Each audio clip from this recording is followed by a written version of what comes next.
Assalamu alaikum and welcome to the BRICS Summit right here at Sandton Convention Centre in Johannesburg. With me is Sherpa of BRICS South Africa, Anil.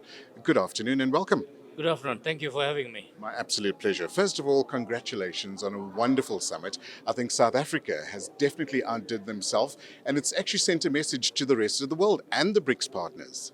Well, I think it is an honor for South Africa to have hosted this summit, and under the leadership of President Ramaphosa, I think we have had a very successful summit. But this could only be made possible with the cooperation of all of our BRICS partners and the BRICS leaders, and the collective consensus decision that we arrived at after the Sherpas considered all of the issues under discussion. And I would also like to congratulate the Sherpas for the hard work they put in to prepare the Johannesburg II declaration that was adopted this morning.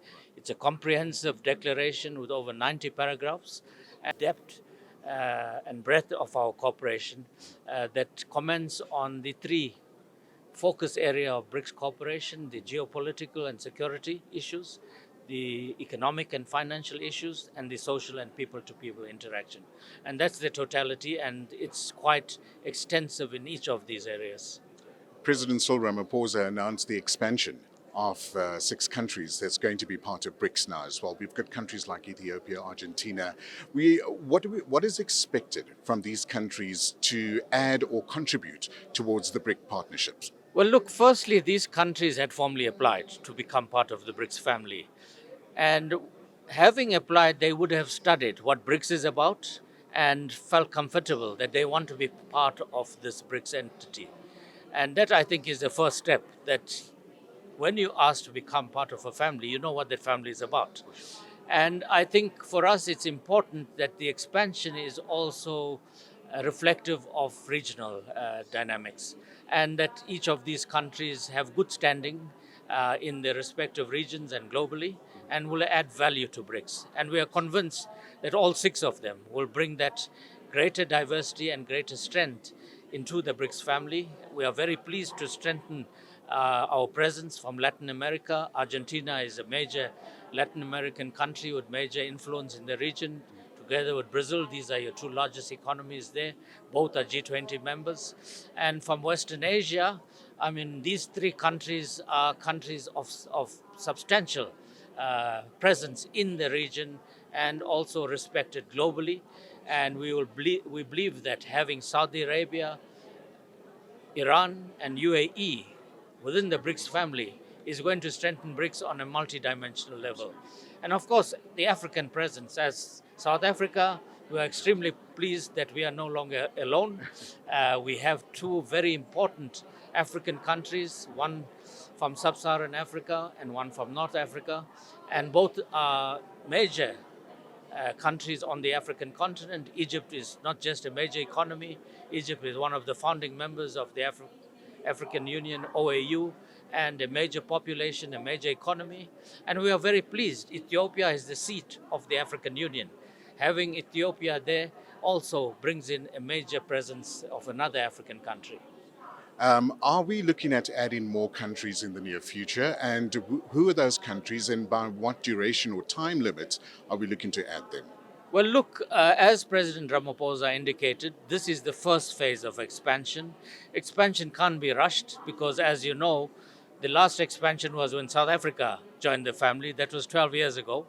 And we need to consolidate these 6 new members and embrace them and ensure that we all function as a cohesive entity.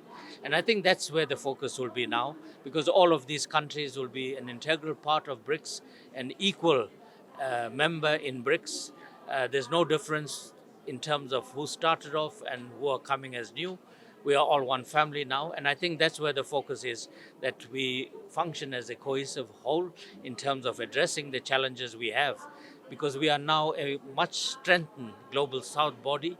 And I think this brings a new dimension, not only to BRICS, but I think to the global geopolitical, financial, economic architecture. It shows that the global South is consolidating. We have a very focused agenda of what we want to see in terms of the evolving global architecture. and having all of these new members together with us strengthened the presence of the Global South, and shows that the Global South has firmly arrived as a major entity and a major player on the global scene. Absolutely. I think that's what we're looking forward to as well. Final question, G20 coming up next year. Your final thoughts? Well, look, South Africa, Brazil takes over the G20. I think we're very fortunate that we had Indonesia last year, we've got India currently, next year it's Brazil, and thereafter South Africa. So I think this is good for the Global South also, because there's also coordination amongst us within the G20 family, but I think it further strengthens G20. And we have demonstrated as South Africa through the BRICS summit that we are highly capable of providing leadership, we're highly capable of hosting these major events and bringing the world together on a common platform and agenda. And we are looking forward to our G20 chairship presidency, which starts in December 2024. And we are confident that, like we did with BRICS, we will also host a very successful presidency of the G20 and add value from an African perspective. Sherpa, thanks so much for your time. All the very best in the next couple of months. I know it's going to be a busy one, and we look forward to chatting to you very soon. Thank you so much for having me. Thank you. And that's Sherpa of BRICS South Africa, Anil, chatting to us about his thoughts and the future of BRICS 2023, the expansion of 6 new countries as well. For Hilaal TV, I'm Luqmaan Shadrach.